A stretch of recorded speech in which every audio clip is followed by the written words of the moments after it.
इसके साथ ही हमने देखा कि जो साइफर केस है वो अब 16 अप्रैल की उसकी तारीख जो है वो डाली जा चुकी है। पाकिस्तान तहरीक इंसाफ के वकला की टीम बड़े दावे कर रही थी कि ईद से पहले बानी चेयरमैन तहरीक इंसाफ इमरान खान साहब वो जेल से बाहर आ जाएंगे, तो 16 अप्रैल पे ये मामला चला गया है।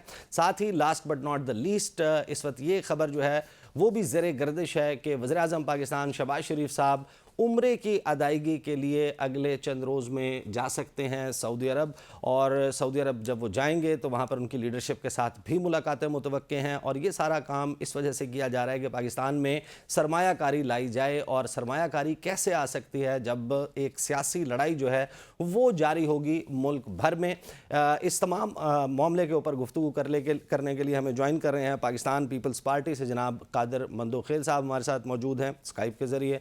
हमें ज्वाइन कर रहे हैं पाकिस्तान तहरीक इंसाफ से नईम हैदर पंजोता साहब, और निहाल हाशमी साहब जो हैं वो हमें ज्वाइन कर रहे हैं पाकिस्तान मुस्लिम लीग नवाज से। आगाज़ जो है वो नईम पंजोता साहब से करेंगे। पंजोता साहब, आप लोग तो बड़ा कॉन्फिडेंट थे, आप कह रहे थे कि ईद से पहले जो है वो तमाम मामलात कानूनी सतह के ऊपर हो जाएंगे, सज़ाएं मुअत्तल हो जाएंगी, इमरान खान साहब जो हैं वो जेल से बाहर होंगे, तो ऐसा तो नहीं हुआ?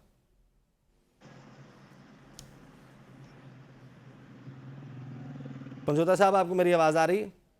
जी जी आ रही है। क्या फरमाया जनाब ने?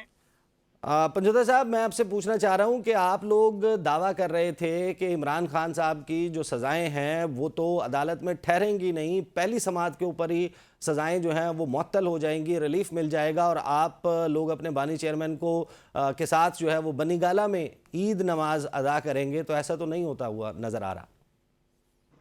देखिए, बात यह है कि असल हक़ाइक़ ये हैं कि ये कभी भी नहीं चाहेंगे कि खान साहब की रिहाई मुमकिन हो, क्योंकि जिस तरह उन्होंने झूठे केस बनाए और जिस तरह से चलाए, जो कि राना सनाउल्लाह भी एडमिट करता है कि जिस तरह से केस चलाए गए हैं, ये तो सज़ाएं सस्पेंड हो जाएंगी। ये सारा कुछ इन्होंने खुद करवाया, उसकी सुपरविजन की और केस अंदर जेल के अंदर बंद कमरे के अंदर चलाकर सज़ाएं दी गई। सिर्फ और सिर्फ लोगों को 8 फरवरी से पहले ये सज़ाएं देने का मकसद ये था कि मायूसी लोगों में पैदा हो कि खान साहब तो कभी बाहर नहीं आएंगे। अब क्योंकि सजा तोशा खाना की सस्पेंड हुई है, साइफर वाला केस आज लगा हुआ था, जिस तेजी के साथ सजाएं दी गई हैं, उस तेजी के साथ अगर खान साहब की जो है वो उनकी सजाओं की मतली के ऊपर, उनकी अपीलों के ऊपर समाअत की जाती और फैसले दिए जाते, तो वो यकीनन ईद से पहले बाहर होते। लेकिन मामलों को लटकाया जाता है, आपके सामने है, और वो मामला कैसे लटकाया जाता है कि अब साइफर केस की समाअत जो है 16 तारीख तक मुलतवी हो गई है। दूसरे नंबर पर बात यह है कि खान साहब की इद्दत के दौरान निकाह वाला केस है, जो कि लगा हुआ है, परसों लगा हुआ है 6 तारीख को। और इसके साथ साथ अलकादर ट्रस्ट केस के अंदर जमानत की दरखास्त थी, वो भी इस्लामाबाद हाई कोर्ट में पेंडिंग थी, जो कल समाअत फिक्स थी, और उस समाअत को जो है उसकी जो लिस्ट है वो कैंसिल कर दी गई, क्योंकि साइफर केस के अंदर इतने लंबे दलाल सुने गए और जानबूझकर एक टाइम उस टाइम तक सुने गए। हालांकि एडजमेंट ही आपने करनी थी, तो आप आधा घंटा पहले करके उसके ऊपर जमानत की दरखास्त के ऊपर सुन के, और अगर नवाज शरीफ के लिए 4 बजे के बाद भी अदालत खुल सकती है, कोई एक शख्स को जिसको गैर कानूनी रखा गया है उसकी दरखास्तों के ऊपर समाअत क्यों डिले किया जा रहा है? Justice delayed justice deny. जब भी किसी को इंसाफ देने के लिए आप डिले करते हैं तो उसका मतलब है कि आप इंसाफ देने से इनकारी हैं। दूसरी बात ये रह गई कि ये केसेस जो ही खत्म होंगे, सजाएं सस्पेंड होंगी, तो फिर ये केसेस 9 मई वाले भी, क्योंकि अभी ट्रायल चल रहा है, इनसे कोई उम्मीद नहीं है कि ये 3 एमपी के तहत भी खान साहब को फिर अंदर डाल दें। हालांकि बार बार हाई कोर्ट ने, मुख्तलिफ हाई कोर्ट्स ने हुक्म दिया कि जब एक बंदे को जमानत दी जाती है, और कल जस्टिस अतर मनल्ला ने सुप्रीम कोर्ट के अंदर ये कहा कि जब एक बंदे को जमानत दी जाती है और ये कहा जाता है कि आपने इसको गिरफ्तार नहीं करना, फिर क्यों 3 एमपी के तहत गिरफ्तार किया जा रहा है? तो ये मामला जो है उसके ऊपर अटॉर्नी जनरल खामोश नजर आया, क्योंकि वो इसके अंदर खुद बेनिफिशियरी है। तो जो बेनिफिशियरी होता है उसने तो करने, उन्होंने तो नहीं चाहा कि खान बाहर आए। उनकी धांधली के हवाले से मजीद जो है हाइप क्रिएट हो, मजीद जो है बातें जो है वो सामने आए कौम के, क्योंकि खान साहब की जिस तरह से पॉलिसी, हम तो कोई भी उनका गैप किसी तरह से कोई भी पूरा नहीं कर सकता, पूरी पार्टी लगी रहे। तो ये सूरत हाल है। सही। नईम पंजोता साहब, आई कम बैक टू यू। निहाल हाशमी साहब, मुस्लिम लीग नवाज के भी अब कुछ रहनुमा जो हैं वो ये कह रहे हैं कि खान साहब के खिलाफ जो केसेस हैं वो इतने मजबूत नहीं हैं। ये जो सारा मामला है, आपको लगता है कि जो सुप्रीम कोर्ट से भी कल अतर मिनल्ला साहब के रिमार्क्स का रेफरेंस दे रहे हैं नईम पंजोता साहब, कि जिन लोगों को छोड़ा जाता है, तो ये ओवरऑल जो पाकिस्तान का जस्टिस सिस्टम है, निज़ाम इंसाफ है, उसके ऊपर बहुत बड़े क्वेश्चन मार्क्स जो हैं वो खड़े हुए हैं, और हुकूमत जो है वो इस हवाले से अगर कोई किरदार अदा कर सकती थी वो भी करती हुई नज़र नहीं आ रही। जी, बिस्मिल्लाहिर्रहमानिर्रहीम। हमने कब कहा कि पाकिस्तान के जो जुडिशल निज़ाम है वो बड़े गोल्डन एरा, कभी भी गोल्डन एरा नहीं रहा, राइट फ्रॉम मौलवी तमीजुद्दीन अप टिल टुडे। मैं उसका विक्टिम हूँ, बहुत सारे लोग उसके विक्टिम हैं, मगर इससे माने ये नहीं होता है कि जनाब एक आदमी जो है वो बेकसूर है।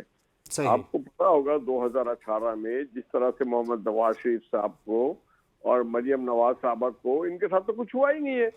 उसमें तो जनाब वहां पे supreme court, the highest judicial system of Pakistan, उसके एक जज साहब निगरां जज बने थे, जीआईटी बनाई गई थी, वीकली उसकी प्रोग्रेस रिपोर्ट ली जाती थी, डायरेक्शन दी जाती थी जजों को, और बड़े कुछ होते थे।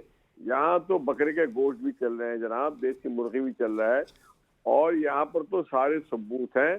बात ये ठीक है कि यहाँ के आम लोगों के साथ यहाँ जुडिशियल सिस्टम बहुत ही नाकारा है, क्योंकि आम आदमियों को वो सहूलतें नहीं दी जाती जो खास आदमी को दी जाती है। आम आदमी के साथ वो रवैया नहीं रखा जाता जो खास आदमी के साथ रखा जाता है। तो मैं ये समझता हूँ, ये वैसे भी नईम साहब तो बेचारे एक लीगल प्रैक्टिशनर है, ही don't have any political background. तो अभी आजकल ये लोग इस तरह के काम कर रहे हैं, ये समझ रहे हैं कि बहुत जल्दी पॉलिटिकल कोई चेंजेस आएगा। भाई पाकिस्तान में पॉलिटिकल जो सिस्टम है उसको समझने के लिए आपको बहुत तहकीक करनी पड़ेगी। बात यह है कि जो 4 साल गुजरे इमरान खान साहब वो है जो आप जितनी भी बाल्टी निकाल के फेंक दें कुएं से, वो ठीक नहीं होगा। इन्होंने आके इस मुल्क के कल्चर में नफरत, हकारत, हेट्रेट इस हद तक कर दिया कि अल्लाह रब्बुल इज्जत की जो इरशादात है कि एक दूसरे के साथ सुलह जोई करो, इन्होंने नफरत की सियासत की, इन्होंने दयानत की सियासत को खत्म कर दिया, इन्होंने एक दूसरे इदारों को लड़वाया, 4 साल में सबसे ज्यादा कर्जा लिया, और उसी 4 साल में एक ईंट नहीं लगाया मेरे भाई, और खुद बन रहे हैं कुछ शहजादा गुलफाम है। तो इनको चाहिए कि अदालती जो प्रोसेस है, इतनी मेहनत कोई आम कारकुन के लिए कर लेता अगर नईम पंचोता साहब, तो बहुत मेहरबानी होती। बहुत सारे इनके कारकुन तोड़ फोड़ के इल्जाम में अंदर हैं, उनकी रिहाई के लिए कर लेते। बहुत सारे पौधों को आग लगाया, बहुत सारे गाड़ियों को आग लगाया, बहुत सारे बेचारे डांस वांस करने के चक्कर में भी अंदर चले गए। उनके लिए अगर करे तो फिर कुछ अच्छा लगे कि आम आदमी के लिए भी पाकिस्तान तहरीक इंसाफ काम करती है। तो मैं ये समझता हूँ कि जो कुछ हमारी पार्टी ने कहा, हम तो पहले दिन से कह रहे हैं कि पाकिस्तान के अदालती निज़ाम में बहुत कुछ तब्दीली होनी चाहिए। हाशमी साहब, मैं ये जो आपने कहा, जाहिर है कि हमें मालूम है अदालतें कभी मुकम्मल आज़ाद नहीं रही, डेमोक्रेसी कभी हमारे यहाँ परफेक्ट नहीं रही, सुकम रहे हैं। लेकिन आपने जो दावा किया है, मुझे I come back to you on this, के तहरीक इंसाफ के साथ तो वो हुआ ही नहीं जो नून लीग और पीपल्स पार्टी के साथ होता रहा है। मंदोखेल साहब, आप बताइए, ये जो राय हाशमी साहब ने दी है, हमें मालूम है ईद अब करीब आ रही है, ईद पे आपकी रहनुमा फरियाल तालपुर साहिबा वो हॉस्पिटल से जो है वो उनकी गिरफ्तारी, उसके मनाजिर हम सब देखते हैं। पाकिस्तान में पॉलिटिकल विक्टिमाइजेशन सबको मालूम है, हमेशा से रही है। लेकिन ये जो कंपैरिजन है, पाकिस्तान तहरीक इंसाफ कहती है कि 200 मुकदमात की कोई गुंजाइश नहीं थी, जवाज नहीं था, ये सब कुछ झूठ पे मबनी था। आप क्या समझते हैं कि ये नॉर्मल है जो पाकिस्तान में आपने, आपकी जमात ने या नून लीग ने कहा, बस वही सब कुछ हो रहा है पाकिस्तान तहरीक इंसाफ के साथ? मेरे ख्याल में कोई अनूनी बात नहीं है। पाकिस्तान की अदलिया जहां दुनिया में 139 नंबर पर है, इन्हीं हरकत की वजह से है। यहाँ कोई इंसाफ नहीं है। कल तक नवाज शरीफ के खिलाफ क्या क्या कुछ नहीं हुआ, आगे चंद मिनट में बरी हो गया। हो सकता है अगले चंद महीनों में इमरान खान साहब इस तरह बरी हो जाए। यहाँ तो कोई पता नहीं है। किसने बोला कि अदलिया जो ना वो आजाद नहीं? अदलिया बिल्कुल आजाद है। अदलिया जो मर्जी है उसके दिल में आएगा, ना आईन ना कानून, वो जो दिल में आए वही करता है। आप जारी बातें, जिसने आपको अपॉइंट किए 4 बातें उसकी, जैसे एक थानेदार को आप अपॉइंट करते हो तो 4 काम वो करते हैं तो 10 आपके करेंगे, तो ये तो बराबर होता है। तो 10 काम ये खुद करता है, 10 अगले का करते हैं, तो इस तरह होता है। आजाद मजाद बिल्कुल है, बिल्कुल फर्स्ट क्लास आजाद है। यहाँ जहाँ मर्जी है, इस्लामाबाद के डिप्टी कमिश्नर को उन्होंने नाक गड़वाया, गलियों ने नचवाया, और एक इंस्पेक्टर का नाम तक नहीं ले सकते हैं। तो फिर ये आजाद तो नहीं। वो कहते हैं ना, एक मुहावरा है ना कि गुस्सा हराम, गुस्सा होशियार है या बेवकूफ, तो इसके ऊपर सर्वे हुआ, तो मैं ये कहता हूँ गुस्सा जो है ना वो होशियार है, बेवकूफ नहीं है। क्योंकि बेवकूफ होता तो किसी ताकतवर के ऊपर भी वो निकलता, किसी इंस्पेक्टर जनरल का नाम भी आ जाता। मगर होशियार इस वजह से जहां डिप्टी कमिश्नर नजर आया वहां आपने रगड़ा दिए, जहां इंस्पेक्टर आया उसका नाम तक आप नहीं ले सकते। तो मैं ये समझ रहा हूँ कि ये खेल चलता रहेगा हमेशा की तरह। इसी वजह से जब शहीद जुल्फिकार अली भुट्टो को 45 साल बाद इंसाफ मिला, इंसाफ भी क्या मिला, हम तो इसी में भी खुश है, मगर हमारा कैद तो वापस नहीं आ सका। शौकत अजीज सिद्दीकी को जहां चीफ जस्टिस बनना था वो तो उसका गया, लेकिन ये कहा कि उसके साथ ज्यादती हुई है, तो भाई नेमल बदल क्या है। तो मैं ये समझ रहा हूँ कि ये इसी तरह रिलीफ जो ना, ये जो वो आप जाते हो ना उम्रे पे उस पे रायवंड पे, तो वहां देसी घी की रेवड़ियां मिलती है, तो ये देसी घी की रेवड़ियां बांटना छोड़ दे और जो मसले की जड़ वहां तक पहुंचे। और आप मुझे ये बता दो कि माजी में जैसे निहाल हाशमी साहब बता रहे, जिस जज ने मॉनिटरिंग की है वो जज चीफ जस्टिस बनने वाला था अक्टूबर में, क्यों रिजाइन किए, इसकी क्या है तफसीलात आना चाहिए, क्यों रिजाइन किए, किस वजह से किए, किसके कहने पे किए। या माजी में चीफ जस्टिस फाइज ईसा साहब के खिलाफ जो रेफरेंस दाखिल किया, जहां पीटीआई के रहनुमाओं ने कहा कि वो गलत हम पर प्रेशर था, तो आज वक्त आ गया पता चल जाए किसका प्रेशर था, किसने किया। तो यही से अगर पीटीआई नाम लेना शुरू कर देंगे तो मेरे ख्याल में नून लीग वाले और दूसरे तीसरे भी नाम लेना शुरू कर देंगे। आप सारा का सारा मलबा जो है ना, आप इसके ऊपर उसके ऊपर ना डाले, खुद अपने घर से शुरू किया कि आपके ऊपर किसका प्रेशर था, मुस्लिम लीग नून के ऊपर किसका प्रेशर था, और फिर उसके बाद जाके अदालतों के ऊपर किसका प्रेशर था। और ये 6 जजेस ने जो खतूत लिखे और फिर एक नया ड्रामा शुरू हो गया, उन सब जजेस को खत लिखने के, क्या जज खत खुद खोलते हैं, क्या जज खत खोल के सुनते हैं, ये सब के सब एक इंतशार फैलाने वाला है। इसका बेनिफिशियरी कौन हो सकता है, ये पाकिस्तानी कौम अच्छी तरह समझता है। खबर उनके स्टाफ की आई थी कि उनके स्टाफ को मिला है, स्टाफ ने खोला है, और ये किसी जज ने बराह रास्त नहीं खोला। यही मैं गुजारिश कर रहा हूं कि जज नहीं खोलता है बराह रास्त, ये खत भेजने का सिर्फ एक इंतशार फैलाना और कुछ नहीं था। अच्छा, ये जो आपने बात की ना कि सब खोलते हैं ना खत, जज जो ना वो सुनते हैं, इस वजह से एक इंतशार था। तो मैं ये करो इस इंतशार कभी अभी देखे, कहते हैं डाखाने में जहां जमा हुए वहां सीसीटीवी नहीं, कैमरे नहीं थे, क्यों नहीं थे वो पता लगाना चाहिए, किसने लाया। और एक खातून का नाम मैं नहीं समझता हूँ खातून होगा, उसका नाम भी किसी गरीब में किसी ने इस्तेमाल किया होगा। तो मैं ये समझ रहा हूँ कि सारी चीजें, ऐसा नहीं हो सकता है कि मेरे हक में फैसला आ जाए तो मैं कहता हूँ ये जज बड़ा बेहतरीन है, मेरे खिलाफ आ जाए तो मैं कहता हूँ ये जज सही नहीं है। ये सारी चीजें नहीं होना चाहिए। माजी के तमाम केसेस को सामने रख के, और ये जो सुप्रीम कोर्ट ने अभी जो फुल बेंच का फैसला किया, मैं ये समझ रहा हूँ उस फुल बेंच का भी मेरे हिसाब से कोई इसका फैसला ऐसा नजर नहीं आएगा, इस वजह से कि ये केस एविडेंस का। अच्छा, ये जो आपने नुक्ता उठाया ना कि सब सच बोलें, सब सच बोलें, क्या वाकई ये वक्त आ गया और क्या वाकई सब सच बोलेंगे? I will come back to you इस नुक्ते के ऊपर। लेकिन पंजोता साहब, ये बकरे के गोश्त, देसी मुर्गे और सहूलतें, हाशमी साहब और एक इत्तफाक है, बाकी दोनों जो शुरका हैं इस मामले पे, वो ये कह रहे हैं कि खान साहब के साथ या तहरीक इंसाफ के साथ कुछ ऐसा नया नहीं हो रहा। पाकिस्तान में ना कभी जमहूरियत परफेक्ट रही, ना अदालतें परफेक्ट रहीं, और जिस किस्म के सख्त मुश्किलात का सामना नून लीग या पीपल्स पार्टी को रहा है, पाकिस्तान तहरीक इंसाफ ने तो उसका अशर अशीर भी नहीं देखा। देखिए, बहुत शुक्रिया जी। बात यह है कि सबसे पहले बात की जाए कि नून लीग के साथ या पीपल्स पार्टी के साथ जो हुआ, मुझे बता दें, दिखा दें जहां पर पाकिस्तान तहरीक इंसाफ के वर्कर्स के घरों में छापे मारे गए हैं, खवातीन के साथ जो सलूक किया गया है, लोगों से प्रेस कॉन्फ्रेंस करवाई गई हैं कि आप छोड़ दें, लोगों को अगवा किया गया है, सहाफ़ियों के ऊपर पाबंदी, सहाफ़ियों को अगवा करके तशद्दुद किया गया, अरशद शरीफ साहब उनको शहीद किया गया। उसके साथ साथ आप दीगर इमरान रियाज को देख लें या असद तूर के साथ क्या हुआ। इसी तरह से आप देख लें कि मीडिया के ऊपर जो पाबंदी है आज, क्या आप नाम नहीं ले सकते, कई सहाफ़ियों को कई मीडिया के ऊपर जो एंकर्स थे या रिपोर्टर्स थे उनको निकाल दिया गया कि वो तहरीक इंसाफ की क्यों बात करते हैं। तो ऐसी सूरत हाल के अंदर आप कैसे मुवाजना कर रहे हैं? और दूसरे नंबर पर नून लीग ने अगर केसेस उनके रहनुमाओं ने भुगते हैं तो उन्होंने जो है आज तक भी रसीदें नहीं दी। उन्होंने आज तक भी नहीं बताया कि अमन फील्ड अपार्टमेंट किसका है। मरियम कुछ कहती हैं, पापा कुछ कहते हैं, चाचू कुछ कहते हैं, भाई कुछ कहते हैं। और उन्होंने कौम को हिसाब जो देना था, जो आज तक नहीं दिया, वो क्यों नहीं दिया? जिनकी जदादें जो हैं वो 1 गुना से 100 गुना 200 गुना बल्कि नहीं 1000 गुना ज्यादा बढ़ गई, तो वो कौम को इंसाफ दिए बगैर आज क्लीन चिट लेकर बैठे हुए हैं। उनके ऊपर जो केसेस बने थे वो जेन्युइन केसेस थे, उन्होंने करप्शन की थी, उन्होंने सिर्फ अपनी मिलने जदादें, आज भी देखें ना काफिले चल रहे हैं उनके साथ प्रोटोकॉल वाले, अगर वो वजीर आजम नहीं है तब भी वो काफिले चल रहे हैं। वो क्यों चल रहे हैं? क्योंकि उनके पास माल मंत्र है, जो इस कौम का पैसा लूटा हुआ उन्होंने खाया है, तो उसके ऊपर उनके ऊपर केसेस बने थे जो उनके कानूनी तौर पर बने थे, लेकिन डील के जरिए फिर उन्होंने वो केसेस खत्म करवाए।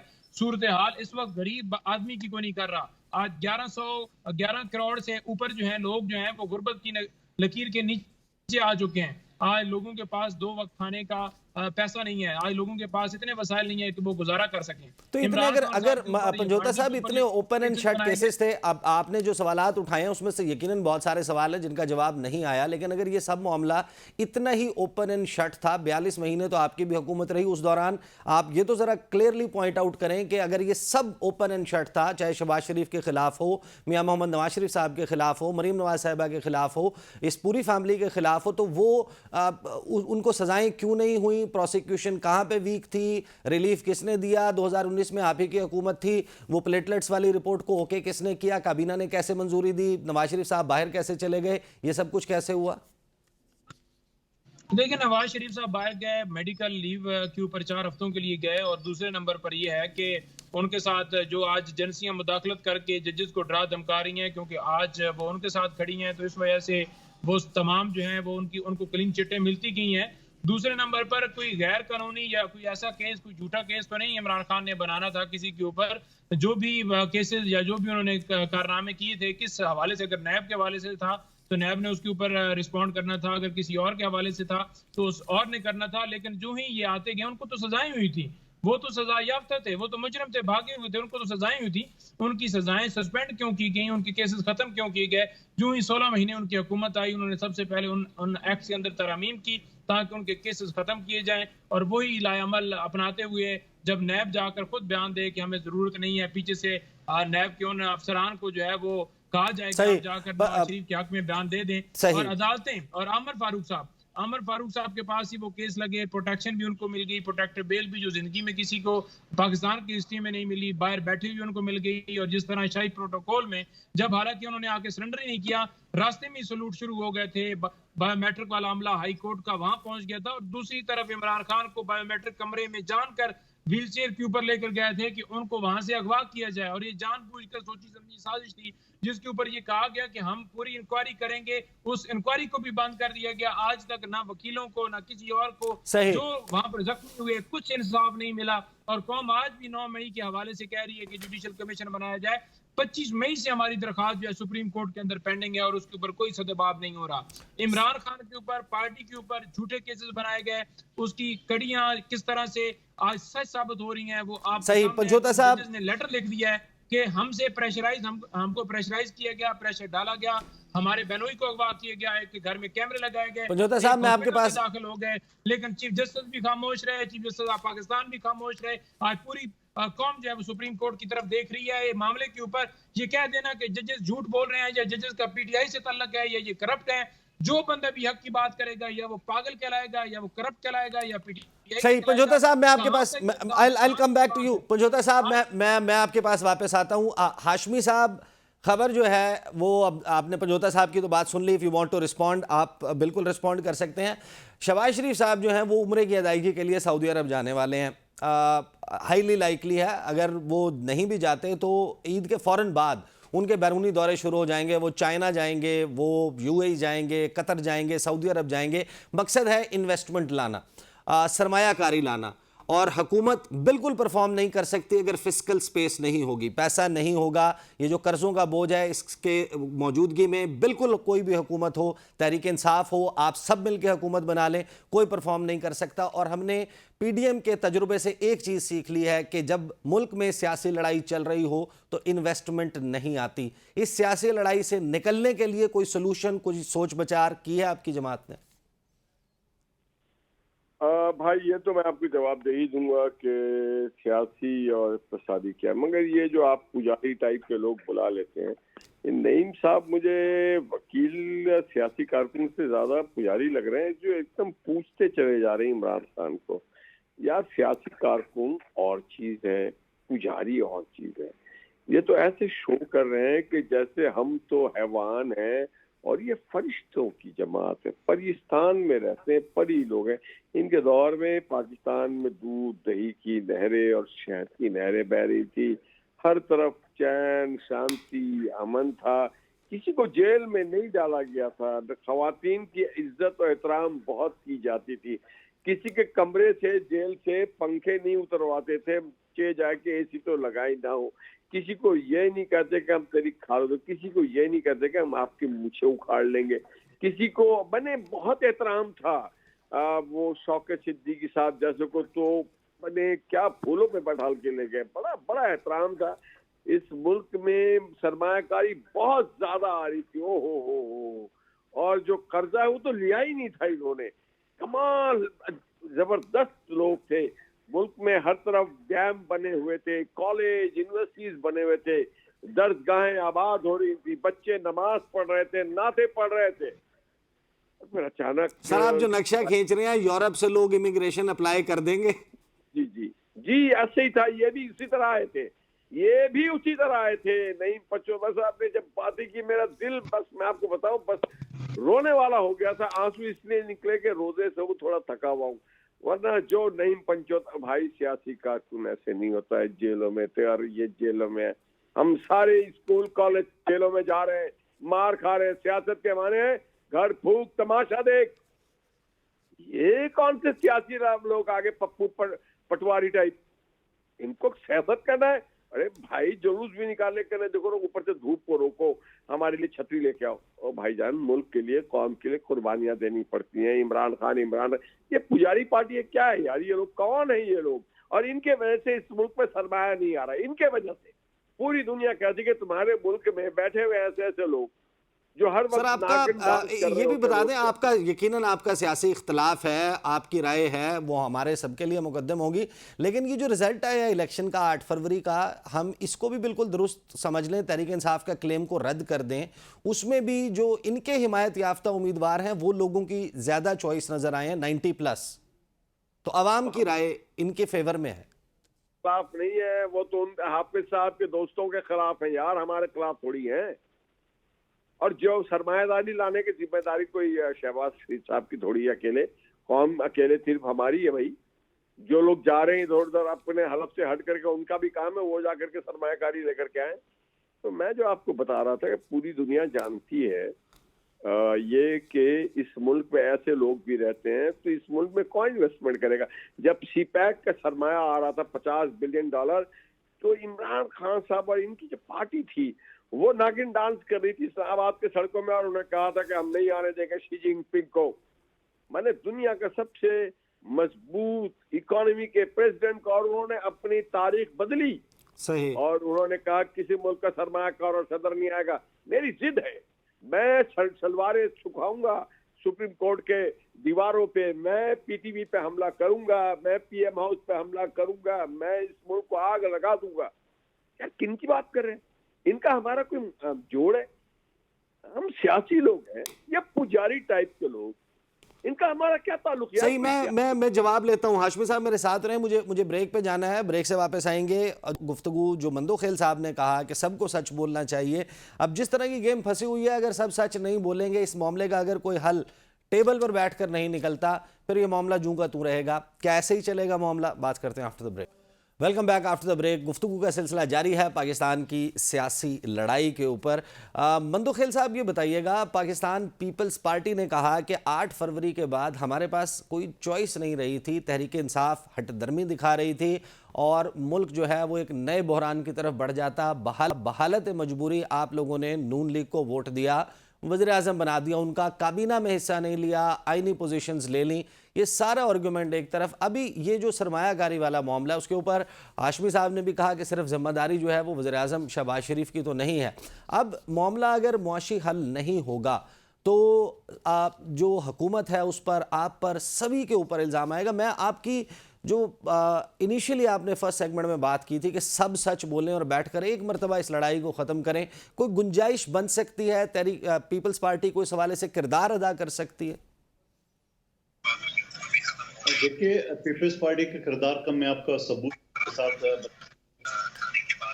कि 2013 में जो इलेक्शन हुआ, आसिफ अली जरदारी साहब ने आरोप का इलेक्शन बताया था। फिर 2018 में आरटीए सिस्टम बिठा के उसके बावजूद बिलावल साहब ने असम्बली के फ्लोर में कहा कि इमरान खान कदम बढ़ाओ, तुम्हारे साथ है। और अभी जो हालिया इलेक्शन हुआ, जिस तरह ये इलेक्शन हुआ, आपको और मुझे सबको पता है किस तरह इलेक्शन हुआ। उसके बावजूद पीपल्स पार्टी ने रब्ता किया खुर्शीद शाह साहब ने कि भाई आपके पास अक्सरियत है, आप हुकूमत बना लें। अब वो वहां से गाली गलौज के अलावा कुछ नहीं मिलता है। और गाली गलौज का भी बड़ा फर्क है। मैंने शुरू में जो कहा ना कि गुस्सा जो ना होशियार होता है। जो मौलाना फजल रहमान साहब को जिस अल्फाज से ये नवाजते थे, आज उन्हीं का सहारा ले रहे हैं, आज उन्हीं के साथ बात कर रहा है। तो ये यू टर्न तो चलो ठीक है, एक अच्छा यू टर्न है। और बकौल इमरान खान साहब के यू टर्न लेना जो है ना वो बड़े आदमी की निशानी है। और हम तो समझ रहे थे कि अगर बड़ा आदमी ऐसी बनना है तो फिर शहीद जुल्फकार अली भुट्टो अगर यू टर्न लेता तो आज जो ना तारीख में जिंदा नहीं रहता। तो अल्हम्दुलिल्लाह उसने जान दी है और आज 45 साल बाद भी, और आज उसकी बरसी भी है। और जहां सुप्रीम कोर्ट ने उस केस को ये भी कहा गया है कि उसके साथ ज्यादती हुई है, कानूनी तकाजे पूरे नहीं किए गए, लेकिन ये सब कुछ बावजूद हम शुक्रगुजार है मौजूदा चीफ जस्टिस का, इसके बावजूद कि पिछले 8 चीफ जस्टिस ने कोई एक्शन नहीं लिया, कोई ये इवन की सदारती रेफरेंस था। और अब हम उम्मीद करते हैं कि बीबी शहीद को जिस तरह हमसे जुदा किया गया, उनके कातलों को भी सजा मिलनी चाहिए। और मैं ये समझ रहा हूँ कि ये सारी चीज़ें आप सबके सामने हैं। मैं दोबारा तो मैं ख़ास तौर पे ये दोनों वकील साहबान है इस बात पे एग्री करेंगे मेरे साथ। मैं पाकिस्तान का जुडिशल जो सिस्टम है इसको मैं नकारा समझता हूँ। ये सिस्टम पाकिस्तान में इंसाफ देने के काबिल नहीं है, क्योंकि जो आपके जज सिफारिश पे और आपके क्लियरेंस पे जज अपॉइंट होते हैं वो किसी को इंसाफ नहीं दे सकते हैं। उनको जितने चला सकते हो आप चला लो, बाकी कुछ नहीं। मैंने कौमी असम्बली में बिल पीटीआई के दौर में जमा किया था। तमाम पीटीआई के लोगों ने उसको अप्रिशिएट किया, मगर पीटीआई के वजीर कानून ने मुखालफत की है। और नून लीग का या पीडीएम का दौरा है जिसमें हम भी शामिल थे, तमाम असम्बली ने तमाम लोगों ने अप्रिशिएट किए, मगर वजीर कानून ने मुखालफत की। क्योंकि ये जो वजीर कानून है, रिटायर्ड जज है, ये सारे खुद अपने बांझे भतीजे को अपॉइंट करते हैं। इसी वजह से हमारे पाकिस्तान का जो जुडिशल सिस्टम है दुनिया में 139 नंबर पे है। इसी तरह हम रोते रहेंगे, इसी तरह हम करेंगे। इस वजह से कि एक चपरासी की नौकरी के लिए तो आप 3-3 मरतबा इंटरव्यू, टेस्ट, जात, नस्ल, डोमिसाइल पूछते हो। एक हाई कोर्ट का जज जिसके पास फांसी के इख्तियार थे वो डायरेक्ट कर लेते हो। अभी आज इनके केस में इस्लामाबाद हाई कोर्ट के एक जज साहिबा ने कहा कि ईसीएल से डायरेक्ट निकालना हुकूमत के पास टाइम नहीं है। जहां मेरी कमेटी, जहां मैंने 4 लाख मुलाजमीन को रेगुलाइज करे के इकामा दिए, तो इन्हीं हाई कोर्ट के जजेस कहते थे कि आपने एग्जीक्यूटिव के इख्तियार इस्तेमाल किए। तो मैंने अर्ज किया कि एग्जीक्यूटिव के इख्तियार में नहीं, मुझे असेंबली ने इख्तियार दिए और उसकी बाकायदा तस्दीक और उसको रिकमेंड किए, उसको बाकायदा इंडोर्स किए प्राइम मिनिस्टर ने और स्पीकर ने और एस्टेब्लिशमेंट डिवीजन में। नहीं, आपने इख्तियार इस्तेमाल किए। मगर ये जो जज साहबा ने आज ईसीएल से नाम निकलवाने की जो ऑर्डर किए, ये कौन से इख्तियार है? तो मतलब कहने का इनका जो मर्जी है, दिल में आ जाए, जो मर्जी है करेंगे, आप कुछ नहीं कर सकेंगे। कोई फांसी होगा, कोई सजा होगा, कोई रिहा होगा, कोई बरी होगा, ये तमाशा चलता रहेगा। इल्जाम किसके ऊपर है? यही होगा। जब इख्तियारात तकसीम हो रहे थे तो सब फरिश्तों को तो इजराइल की ने कहा अल्लाह ताला से कि अल्लाह ये आपने मुझे जो इख्तियारात दिए तो सारे लोग मुझे बुरा भला कहेंगे। तो अल्लाह ताला ने कहा आपको बुरा भला नहीं कहेंगे। कोई बोलेंगे ब्लड प्रेशर है, कोई बोले शुगर का मरीज था, कोई कहते दिल का दौरा है। यही चीज आज हम एक दूसरे के ऊपर, मुख्तलिफ लोगों के ऊपर हम इल्जाम लगा रहे हैं। ये नहीं सोच रहे कि हमने इस जज का अपॉइंटमेंट जो किया है वो अपॉइंटमेंट ही शुरू से गलत है। और यही गलत है उस वक्त इफ्तिखार चौधरी ने ब्लैकमेल किया था उस वक्त की हुकूमत को कि अगर आपने जजेस के इख्तियारात हमें नहीं दिया अपॉइंटमेंट का तो 18वीं तरमीम खत्म कर देंगे। तो मैं ये कहूंगा कि आपको फसाद की जो जड़ है, आप जो बुनियादी गलती है उसको आप सही बुनियादी गलती दुरुस्त किए बगैर आगे नहीं बढ़ा जा सकता। पंजोता साहब, गुफ्तगू आपने निहाल हाशमी साहब की भी सुनी, if you want to respond, लेकिन मुझे ये बताइए कि पाकिस्तान तहरीक इंसाफ जो है वो ईद के बाद जो इंदिया दे रही है कि एक बड़ी तहरीक चलाएंगे, तो आपके रैंक्स में आपस की जो लड़ाइयाँ हैं उसकी खबरें, उस दौरान आप कैसे एक भरपूर सियासी मुहिम चला सकते हैं? शुक्रिया जी। देखिए, पहली बात तो ये है कि बिल्कुल पाकिस्तान तहरीक इंसाफ जो है ईद के बाद जो है वो 12 तारीख को अपने जलसे शेड्यूल जो है वो अनाउंस करेगी। और ये जलसे जुलूस रैलियाँ शेड्यूल क्यों हो रहा है? ये इसलिए हो रहा है कि मुल्क के अंदर जो धांधली की गई है, मुल्क के अंदर जो डाका डाला गया है, मुल्क के अंदर जो फॉर्म 45 के मुताबिक लोग जीते हुए थे जिनको हराया गया है साजिश के जरिए और बाकायदा तौर पर उनके साथ सहूलतकारी करके उसके खिलाफ ये एहतजाज होगा। इस वक्त टाइम है कि आवाम को उनका मैंडेट वापस लेने के लिए पुरअमन जो है एहतजाज हर शहरी का हक है, वो कर सकता है और करना चाहिए। और ये वक्त है कि इस वक्त हम अपने अदारों को, अपनी अदलिया को आज़ाद करवाएं। ये वक्त है कि कप्तान इमरान खान साहब की रिहाई और हमारे कारकुनान जो बेगुनाह सारे लोग अंदर पड़े हुए हैं उनकी रिहाई के लिए ये निकलने का वक्त है। और इंशाअल्लाह ताला कानून की बालादस्ती के लिए, आइन की बालादस्ती के लिए, मुल्क के अंदर जमहूरियत के लिए, जमहूरियत के ऊपर जो डाका डाला गया उस डाके की वापसी के लिए हम इंशाअल्लाह ताला भरपूर तरीके से एहतजाज जो है वो करेंगे और पूरे पाकिस्तान में एहतजाज होगा, चाहे इस्लामाबाद हो, कराची हो, क्वेटा हो, पंजाब हो, मुख्तलिफ शहरों में आप देखेंगे। आपके फोकल पर्सन्स तब्दील हो गए, नए फोकल पर्सन्स लगा दिए गए। ये शाखसाना है गालिबन एक अंदरूनी लड़ाई का। हामिद खान साहब कहते हैं कि मामला सियासी जमातों का नहीं, ये जो सारा मामला चल रहा है, आपने कहा कानून और इंसाफ की बालादस्ती के लिए आप लोग तहरीक चलाएंगे। हामिद खान साहब कहते हैं कि ये मामला सियासी जमातों का है ही नहीं, इसका बराह रास्त ताल्लुक अदलिया की आज़ादी से है। आपने ट्वीट किया था कि सर पर कफन बांध के निकलें हामिद खान की क़यादत में। हामिद खान साहब से जब इस पर सवाल हुआ उन्होंने कहा कि पंजोता साहब को मैं जानता ही नहीं हूँ, वो कौन है, वो कैसे ये बात कह रहे हैं, उनकी बात को मैं इस काबिल नहीं समझता कि मैं उस पर। तो ये आप खान साहब की लीगल टीम में हैं, आप बैरिस्टर गौहर के साथ बैठकर प्रेस कॉन्फ्रेंस कर रहे थे जिसमें आप तहरीक इंसाफ की स्ट्रेटजी बता रहे थे, और हामिद खान जिन्हें आपने सेनेटर बनाया वो आपको पहचानने से इनकारी हैं। इन लड़ाइयों की सूरत में आप कैसे तहरीक चला सकते हैं? देखिए, बात यह है कि हामिद खान साहब ने जो बात की थी तहरीक चलाने के हवाले से, उन्होंने ये कहा था क्योंकि ये जजेस का जुडिशरी का मामला है तो इसके ऊपर एक रंग दिया जा रहा है कि शायद वो जजेस जो हैं पाकिस्तान तहरीक इंसाफ से हैं। बेसिकली मामला है अदलिया की आज़ादी का, और ओवरऑल अगर वकला नून लीग के हों, पीपल्स पार्टी के हों या हर जमात के हों या कोई जमात से तल्लुक रखने वाला ना हो, तो ये मामला इस तरह का है कि लॉयर्स पूरी कम्युनिटी को अगर निकालना है तो वो एक जमात के कह के नहीं निकाला जा सकता। तो उसके लिए क्योंकि ये अदलिया का मामला है तो अदलिया के हवाले से हम जो लॉयर्स की कॉल देंगे, क्योंकि वो ग्रुप को एक लीड करते हैं, तो उन्होंने इस सेंस में बात की थी कि ये जमात की तरफ से नहीं उधर से होनी चाहिए। वो भी करें, जमात का अपना एक हक है, तमाम जमातों का हक है कि आए, सिर्फ एक पीटीआई का हक नहीं, क्योंकि ये बाज़ार यकजहती करना अदलिया के साथ वो सबसे अहम है। क्योंकि अगर आप माजी के बयान देखें नून लीग के हों या पीपल्स पार्टी के हों, हमेशा उन्होंने कहा जी कि फलाने जर्नल फलाने एजेंसियों ने ये किया, जैसे ये करवाया गया, यूं अदालत खोली गई, यूं रात को ऐसे बिठाया गया, उसको ऐसे सजा दे दी गई, यूं आरटीएस बिठा दिया गया, फलां कर दिया, ढिमका कर दिया। तो ये सारी चीजें खुद करते रहे, उसके खुद ये उस वक्त जो है ये इनको होता था। लेकिन आज अगर टाइम आया है उनके साथ खड़े होने का, तो बजाय ये कि उनके ऊपर करप्शन का, उनके ऊपर पीटीआई का, उनके ऊपर ये कि उनकी कोई प्रॉपर्टी है वो इल्जाम लगाने के या वो पागल हैं, इनको इनके साथ खड़ा होना चाहिए। आपके हवाले से, आपकी जमात के हवाले से हाशमी साहब ने अभी कहा कि मुल्क में सरमायाकारी ना आने की बुनियादी वजह पाकिस्तान तहरीक इंसाफ है। देखिए, मुल्क में सरमायाकारी ना आने की वजह सिर्फ और सिर्फ यही है जिनको बार बार बैठाया गया डील के जरिए, क्योंकि लोग जो बाहर की दुनिया वो समझती है कि जब आप डाका डाल के एक सिलेक्शन करेंगे तो डेफिनेटली पुरअमन एहतजाज भी होंगे, सारी चीजें होंगी। और जिस मुल्क के अंदर ये पोजीशन हो कि जजेस जो हैं वो इंसाफ लेने के लिए कटहरे के ऊपर खड़े हों और उनको इंसाफ ना मिल रहा हो और इनकी तरफ से उल्टा उनके ऊपर तोहमत लगाई जाए कि वो कहीं गद्दार हैं या वो उसके साथ मिले हुए हैं, तो फिर उसमें आप अंदाजा लगा लें कि कौन इस मुल्क की मईशत चाहता है, कौन चाहता है कि जमहूरियत हो, कौन चाहता है कि अवाम का मैंडेट जिसको दिया गया है वो हुकूमत करें, या कौन चाहता है कि जो सिलेक्शन की गई है, जो डील करके नैब के केसेस दूसरे केसेस खत्म करवाए गए। और एक इन्होंने हवाले से कहा कि वकील हैं और जज्बाती हैं और ये है वो है। देखें, वकील है, सबसे पहले हम इस पाकिस्तान के शहरी हैं, मुसलमान हैं, पाकिस्तान के शहरी हैं, हमारा हक है कि अपने मुल्क के साथ वफा करना। हमने इंतखाब किया, अपनी मर्जी से किया है, वकालत हमने बाद में आकर शुरू की, पहले हम एज इस मुल्क के अंदर पैदा हुए, हमारा इस मिट्टी के साथ रिश्ता है, हमारा फर्ज है इस मिट्टी के लिए, इस मुल्क के लिए आवाज उठाना। और हमने समझा कि ये बंदा हक के साथ खड़ा है तो हमने हक के साथ अपना कलमा जो है बुलंद किया। मैं शुक्रगुजार हूं उनका, खान साहब का, कि जिन्होंने मुझे स्पोक्स पर्सन लगाया, जिन्होंने कोर कमेटी में शामिल किया, जिन्होंने एक आम आदमी को हल्के से लड़ाने के लिए टिकट दिया। तो बात यह है कि कोई ऐसी मिसालें लेकर आए ना, खुद इनके पास तो परफॉर्मेंस ही नहीं है। इन्होंने जितने अदवार में हुकूमत की है, आज हमारा मुल्क नैज पहुंच जाए तो इस वजह से हुआ है।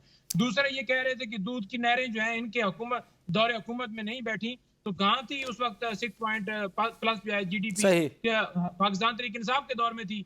कोरोना के बावजूद इमरान खान ने हेल्थ कार्ड, इमरान खान ने पनाहगाहें जो उन्होंने बंद की, इन्होंने हेल्थ कार्ड बंद किए, इमरान खान ने मुल्क के अंदर लंगर खाने जो हैं वो आपके सामने हैं, कि उसने क्या क्या इकदाम किए हैं और मईशत के लिए, अस्पतालों के लिए, या हेल्थ के हवाले सही से, या लोगों के सही एजुकेशन के हवाले से, वज़ाइफ के हवाले से, या पाकिस्तान का सही जो पंजोता साहब या मुसलमानों का जो मसला है, पंजोता मसला साहब है, I come back to you, I will come back to you. Hashmi साहब, आप मुझे ब्रेक पे जाना है, मैं सवाल आपको बता देता हूं, ब्रेक के बाद मैं आपसे इसका जवाब लूंगा। मुझे ये बताइए कि जो पेशावर हाई कोर्ट के चीफ जस्टिस हैं, उन्होंने खत लिखा चीफ जस्टिस ऑफ पाकिस्तान को, और उन्होंने ये शिकवा किया कि सुप्रीम कोर्ट के जजेस जो हैं उनकी तैनाती में इम्तियाजी सलूक हो रहा है। क्या वाकई डू यू दिस? आपका लीगल बैकग्राउंड, आप इसके हवाले से क्या कहते हैं? मुझे ब्रेक पे जाना है, ब्रेक के बाद वापस आते हैं, आपसे जवाब लेते हैं। Welcome back after the break. गुफ्तगू का सिलसिला जारी है। पेशावर हाई कोर्ट के चीफ जस्टिस ने जो खत लिखा, और उस खत में उन्होंने ये शिकवा किया कि इम्तियाजी सलूक हो रहा है सुप्रीम कोर्ट के जजेस की तैनाती। इस मामले पर निहाल हाशमी साहब बताइएगा, आपका क्या मौक़िफ़ है? डू यू एग्री कि वाकई जो 4 जजेस हैं उनकी तैनाती जो नहीं हो रही, असामियाँ खाली हैं और उसमें कोई इम्तियाज़ बरता जा रहा है? मुझे बहुत ही दुख और अफसोस हुआ है कि जिस पेशावर हाई कोर्ट के जज साहब ने जो रिमार्क दिए, जो खत लिखे, ये बड़ी इमेच्योर है, बहुत ही ज्यादा इमेच्योर है। सुप्रीम कोर्ट में जो तैनाती होती है उसकी बुनियाद होती 5 हाई कोर्ट्स, पहले 4 हाई कोर्ट्स होते थे, अब 5 हाई कोर्ट्स में जो सीनियर तरीन लोग जब वहां होते हैं टोटल ऑल टुगेदर, तो उसके बुनियाद पे लाया जाता है। 36 लोग, 34 से 36 लोग सीनियर हैं। जनाब इब्राहिम खान साहब से, हमारे सिंध हाई कोर्ट के अकील अब्बासी साहब बहुत सीनियर हैं, अपने क्या कहते हैं पंजाब हाई कोर्ट के बेशुमार जजेस सीनियर हैं, कोई 15-16 इनसे ज्यादा सीनियर हैं, सिंध में कोई 17 जजेस इनसे ज्यादा सीनियर हैं। तो जो सीनियर जजेस हैं उनको लेके जाया जाता है जो उस वक्त उस मेयार पे पहुंच जाए, और ये अलमिया है पीटीआई का। इससे पहले 2 फोर्सेस होती थी अदालतों में, एक प्रो और एक एंटी। आज इब्राहिम खान साहब ने कहा कि मैं पाकिस्तान में हाई कोर्ट्स में सीनियरिटी में दूसरे नंबर पर हूं। नहीं सर, नहीं है, उनको अल्लाह उनको अक्ल सलीम अता फरमाए, वो नहीं है, वो 34 नंबर के बाद है। उनकी अपॉइंटमेंट हुई है 2016 में। हमारे यहाँ पे लोग 2009 के अपॉइंटेड लोग बैठे हुए हैं पंजाब में और सिंध के अंदर। तो ऐसे कैसे कह सकते हैं कि मैंने, ठीक है चीफ जस्टिस की सीनियरिटी में शायद वो हो, मगर वो अपॉइंटमेंट वो देखा जाता है। सही, अब वक्त जो है वो कम रह गया। मैं क्विक टेक, मेरी बात पूरी, पहले भाई मेरी बात करने दो जी। ये तो एडमिट कर लिया, नईम पंचोता आप ले आते हैं कहाँ से अच्छे इस तरह के मासूम बच्चे। ये लंगर खाना इन्होंने बोल दिया, इस मुल्क को उन्होंने लंगर खाना बना दिया था इमरान खान ने, खाओ और लुटाओ, और मैंने खाते जाओ लंघते जाओ। उसके बाद उन्होंने हेल्थ कार्ड का, जितनी फ्रॉड हेल्थ कार्ड में, अल्लाह माफ करे किसी और कार्ड में नहीं हुआ। उसके बाद ये जो जजों को इन्होंने डिवाइड करके रख दिया। नहीं पंचुता को मैं कहूंगा कि स्पेशल कहीं पे जाके हाशमी साहब, I am sorry, I am running out of time, I will have you. मैं आपका दोबारा, मेरे लिए मोहतरम है, वक्त जो है उसकी किल्लत है। क्विक टेक जनाब मंदोखेल साहब, बताइए ये जजेस की तैनाती का मामला।